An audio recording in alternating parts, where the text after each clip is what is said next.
Ngayong araw nga pala magluluto ako ng pambansang ulam ng Pilipinas. Walang iba kundi ang adobo. Pero lalagyan ko siya ng konting twist. Kaya sa ayaw at sa gusto nyo, tuturuan ko kayo magluto ng chicken adobo na merong gata. Napaka-solid nito. Kaya tara, samahan nyo ako sa masarap kong trip. Let's G!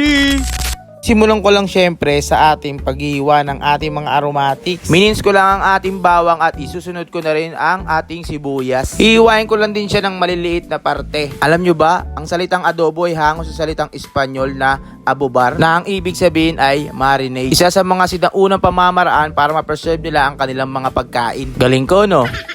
At alam nyo rin ba na mababasa nyo itong mga pinagsasabi ko sa Google?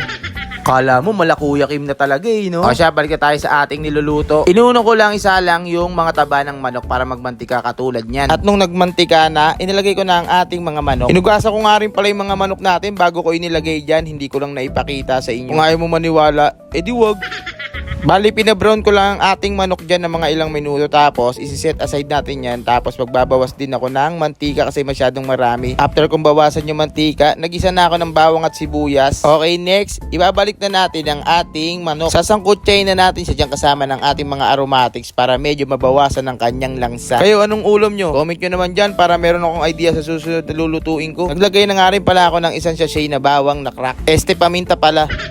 Okay, next, maglalagay nga pala ako ng 3 pirasong daw ng laurel, tapos maglalagay na ako ng 1/4 cup ng toyo. Imimix-mix ko lang din yan, tapos ilalagay ko na rin ang 1/4 cup ng suka. At syempre, hindi muna natin hahaluin yan kasi baka magalit ang ating mga lolo at lola. Ikaw, Ropa, alam mo ba bakit hindi dapat haluin muna pagkalalagay lang ng suka?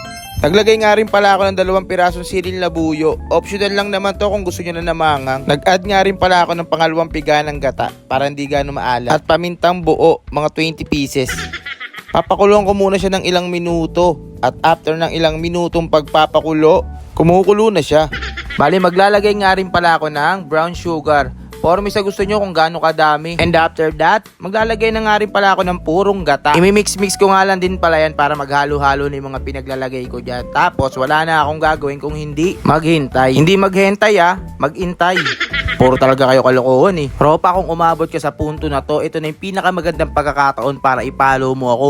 Lutong Genggeng, meron din pala akong TikTok account. Maraming salamat sa'yo, Ropa. After ng ilang minutong pag-antay, ito na ang ating chicken adobo na merong gata. Kaya background music, pasok! Full of skirt, laging nakablis. Alam mo naman pag ako pumorma, di na rin kailangan magsine. Mag-Netflix na lang tayo sa kama. Quality check! Another quality na ulam na naman by Kuya Nitsu. Kung nagustuhan mo tong video na to, palike and share naman ako para mapanood pa ng iba.